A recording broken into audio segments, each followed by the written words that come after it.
He didn't say that, there's going to be this little, devil on your shoulder that's always dragging you down. He just said it's the voice in your head is the most powerful voice in the world. It is up to us to decide the kinds of things that voice is saying. It is up to us to decide how we respond to that. Putting new things out into the world, it's a scary proposition, right? And, I could listen to the voice in my head that says, you're going to fail. You're not going to be able to make it. You're not going to be able to do it. And that's a dangerous spot to be in. If I listen, I wouldn't be able to do the things that we're doing, have these enriching experiences that I have with you, that I have with our guests. That's big. And then the counterpoint is true too. I find that the more I work on myself and the more I try to become self-aware and reflective, the stronger the positive voice in my head becomes. Welcome to the On the Path podcast, a conversation on navigating life. Join Chris Coker and Colin Creech as they have honest conversations with fellow travelers on the path. In each episode, they explore the physical, mental, and spiritual health aspects of the whole self, striving for personal accountability and a strong community. Gain insights, learn from our mistakes, and hear from guests who have mastered these areas. Step on the path, embracing every challenge and success along the way. See you on the path.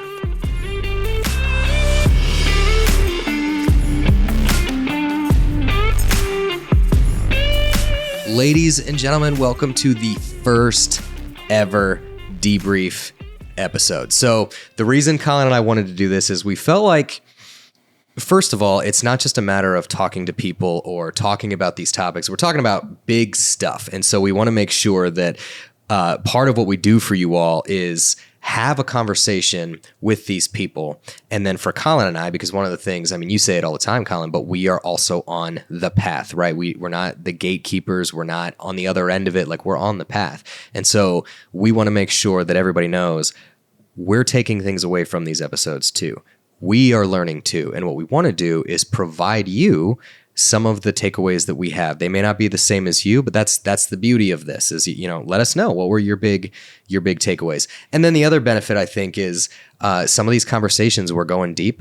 It gets a little long and you may not have, the time to listen to an entire episode, at least not in that moment. So you can consider these kind of like the Cliff Notes version of every guest episode. So we're very excited to we think this is a pretty unique and different way of giving you some of these podcast guest interviews where Colin and I just get a chance to kind of connect and talk to one another about it. And then hopefully along the way, we'll leave some of these little breadcrumbs for all of you to pick up. So with that, Colin, Mike Sarraille, obviously phenomenal episode we had with him. He's such a good friend to both of us, great guy, and a ton that we got out of the episode with him. So how about you just kick us off? What was kind of the big one that stood out to you? Well, first, I'm so thankful he had us on his, he was our first guest on the Path podcast. And it was, we had that moment before we went on the show. Mike doesn't know this if you're listening. It was in the office, but, we were like, wow, like we got here, and we always talk about the brink, being on the brink. And it was such a surreal feeling to, we're going to have our first guest and there's pressure with that. It's like, I hope this goes well, and thankfully he has the studio, the tech, and that made it a little less stressful as we're learning on the path because that's right. Podcast technology, it's a new thing I'm going to add to my resume. That's right. As a beginner experience level. But, I think, with Mike, his background, we've gone through it before, but incredible military career, but also really, really pushing the boundaries as an entrepreneur after the military and also while doing it to make a positive impact, and especially with organizations like Folds of Honor. And so it was one, awesome to have our first guest, but two, awesome to be him. And it went so many different places I wasn't even expecting for a first guest. It was funny. There was some shit talking. Definitely aimed a little bit maybe my way. I'm going to get you back, Mike and Chris. But I think it was awesome to see the healthy medium of funny and serious, because that's life too, right? Like sometimes it's really serious, but at the same time there's always going to be those funny moments. I think one thing that stuck out to me the most as we're thinking about some of the key takeaways was on failure. And if you're an honest person with yourself, out there, I think we all know that everybody's failed in their life. And it was also, really the either personal failures where you're failing yourself or those professional failures. And he really did a good job just putting himself out there. And it was, humbling to hear, but also everybody's human. You may see this image on whether it's a TV personality or somebody that you look up to. You think, oh man, they do it all so right, but it's never perfect. You don't always see what's going on, or you don't know what got them there too, those experiences. Yeah, exactly. And one of the things that he had talked about is failure is not, it's helpful because it's not just about knowing what to do. Sometimes failure can help because now you get to learn what not to do. And it's this very positive outlook on you can take a bad thing, you can take a failure and you can learn from it. You can use it as an opportunity to grow. It doesn't just have to be the good things that happen in our lives to help us grow, which was huge. And he said one quote that I liked a lot. He said, "Failure is not an indictment of character." And I think, especially in the corporate setting, you and I have seen it firsthand time and time again where I've experienced it. Yeah. It's not always accepted to fail. And I think it's incumbent on us as people, as leaders, as managers, like to make sure that we kind of live into that belief that it is okay to fail. It says nothing about your character to fail. It's what you do with that failure that defines your character. Are you going to get knocked down and stay down? Or are you going to get knocked down, look up, and get up, and then do it again? That is the real differentiator between those two. It's not just failing. If you haven't failed, you haven't tried. Yeah, and I think that's a biggie. It is I think the scariest thing about trying, about putting yourself out there. I think even that's a reason I do look up to Mike is because putting yourself out there, whether it's a podcast, his businesses, and we're working on multiple different projects ourselves, but on the Path podcast, we're sharing a lot about our personal successes, but also a lot of our personal failures. Sometimes we might be talking more about those. There's a lot of happiness in my life, but at the same time, it wasn't an easy journey to get here. But I'm so thankful for those failures. To your point, sometimes I kind of joke to myself sometimes. I think it's funny whenever something like kind of messes up or it's like a small failure. I'm like, oh, I'll never recover from this.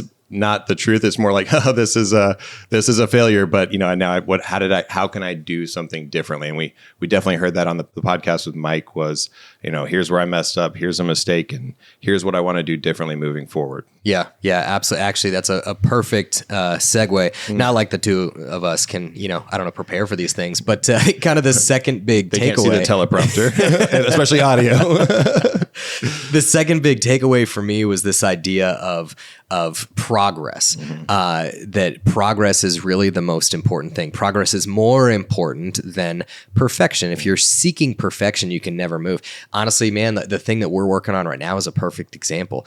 We're early on, and for you OG listeners out there, thank you for being a part of this. And I'm just so excited. I know, Colin, I can speak for you too, but we're gonna learn. We're gonna stay on the path. We're gonna get better. We're gonna grow. But what was important for us is to just focus on progress. And if we had, if we were seeking perfection right now, we would never put these stories and these conversations out to the world. And ultimately that's what we want to do. And so to hear that from somebody like Mike, right? Somebody with that much pedigree to say, like, just move. Like what what's the quote he used in the episode? He said that, a bad plan executed today is better than a good plan executed tomorrow. Yes. And that to me just really is a testament to this idea of progress. It's not about trying to get this quantum leap to the finish line. It's about just move forward. So, I mean, that one stood out to me big time, but I'm curious, what did you think?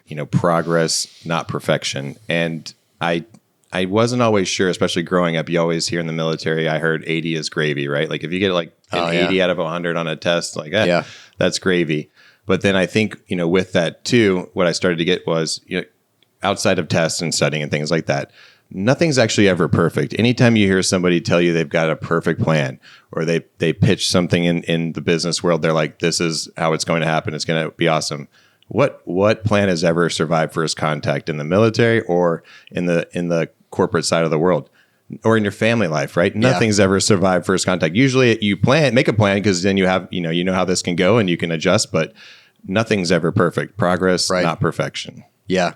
Yeah, absolutely. And I think this is really kind of a good tie-in to I know the third one. Actually, we talked about this right before we started recording this, Colin. But I'll let you tee it up here. The kind of the quote that he had, and I think he said it kind of early on in the episode, but it hit home. The quote he said, and I'm going to paraphrase a little bit, was the most powerful voice in the world is the voice in your head. Yeah, and man, is that true more than anything I've ever heard, especially in my own life, but. I think, that also stuck out to you. We've been talking about it a lot. Yeah. What does that mean to you? What is that voice like in your head, and what can it do good and what can it do bad? Yeah, absolutely. And I'm glad you phrased it that way, because it should be both. Like, he didn't say that, there's going to be this little, devil on your shoulder that's always dragging you down. He just said it's the voice in your head is the most powerful voice in the world. It is up to us to decide the kinds of things that voice is saying. It is up to us to decide how we respond to that. Putting new things out into the world, it's a scary proposition, right? And, I could listen to the voice in my head that says, you're going to fail. You're not going to be able to make it. You're not going to be able to do it. And that's a dangerous spot to be in. If I listen, I wouldn't be able to do the things that we're doing, have these enriching experiences that I have with you, that I have with our guests. That's big. And then the counterpoint is true too. I find that the more I work on myself and the more I try to become self-aware and reflective, the stronger the positive voice in my head becomes, where I tell myself like, oh, I can do it. I will do it. I have decided to do it. And suddenly that becomes a huge wind in my sails that kind of propels me in the direction that I want to be moving in so that I can stay on the path.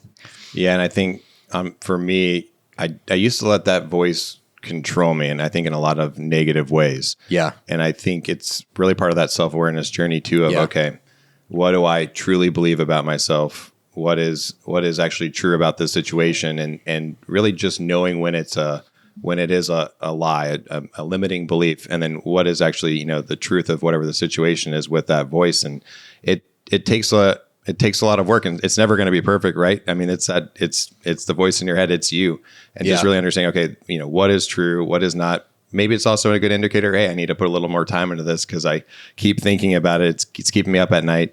Or maybe it's just, you need to be at peace with, this situation's outside of my control. And I'm going to have to just, sit with it and be okay with that too. That's right. And I think in the spirit of a debrief and taking things away, there was kind of this one nutshell thought that crossed my mind as we were talking to Mike. And that's, there is a superpower in reflecting over time as we age. I think the way that Mike put it is, when you take these experiences that you have in your life and you reflect on them and you learn how you can grow from there, those experiences then become wisdom. And that for me, I was like, wow, what an amazing takeaway. It doesn't matter if it's a failure. It doesn't matter if it's a success. It doesn't matter how small the progress was. It doesn't matter what the voice, in my head is saying to me. It's just this idea of all of these things happen in my life. And if I am self-aware enough and I love myself enough to say, all right, what is going on? How can I learn from this? How can I grow from it? Suddenly it becomes wisdom. And I think about, at home, I've got a wife and 4 kids that, that I have the honor of supporting and taking care of and raising these children, and being able to impart on them some of these lessons and to try to help them understand it sooner, because who they're going to become is just going to continue to kind of expand on that. So, lots and lots of good nuggets in that inaugural guest episode with Mike. And you were kind of getting to it just now. I mean, what are some of those things you're taking away from this podcast? And we just talked about failure. We just talked about progress over perfection. We just talked about that lovely voice inside your head, both good and bad, and all the things in between. What are some of the things you're taking from this podcast and applying to your life on the path? Oh man, it's those. It is for sure. It's the failure one in particular. And maybe if you're listening right now, you might be, let's say you're a well-read individual. I'm sure many of you are. You're probably thinking like, oh, I've heard that before. Like failure is a gift. And you're maybe even given a little bit of an eye roll. Cause I do that sometimes too. And it was one of those things, like it's not an earth shattering comment to hear somebody successful say like, well, you know, failure is a good thing. But it's a great reminder because especially I like to pride myself in trying to be a high achiever, right? I want to exceed the standard in a lot of ways. And oftentimes I do set myself up for failure, much to my dismay, because I don't want to fail. So that for me was just a really good reminder that failure really is okay. And it's not even that it's like, oh, it's okay. It's, you know, as like a self-condolence kind of thing, but it's this twist of you can learn from it. Like you are doing yourself a disservice if you fail and you can't find a silver lining in that failure. You're wasting a potentially powerful experience in your life. Yeah. And so I think that for me was probably the biggest, this idea of don't just fail and use it as a self-condolence because everybody fails. Then take that experience and say, how can I take from this failure a good thing? Yeah. And what is that good thing? So, but what about you? Yeah. You know, I think definitely it's really healthy to hear, you know, and I'm not just on the Path podcast, but in life, you know, all these people we look up to, they're human. And I think a lot of times it's easy for us to get in the pity party is what I'll call it, right? Or those really dark times personally, where like, I'm the only one experiencing this. But in reality, it's a human experience. And I think knowing you're not alone, but also choosing progress over perfection. You're not going to wake up one day and life's going to be perfect, or you're going to have accomplished all those goals you set, because it takes time. Yeah. And so not being afraid of failure, embracing it, but also choosing progress over perfection. Because we've known even the times that we've worked together in person, the mornings we planned out aren't always going to plan. Didn't go the way we wanted. Technology Thanks prep for the knock on the door. Technology prep takes a lot longer, and we're still going to learn a lot. It's going to be so good on episode 96. I'm calling it now. I don't know what that's going to be. But I think it's always a good reminder to become very aware of the voice in your head, because it is the most powerful thing in the world, and being aware of it, the good, the bad, and all the things in between. But, that's right. That being said, looking forward to many more guests in the past and many more debriefs with you. So I'll see you on the path. See you on the path.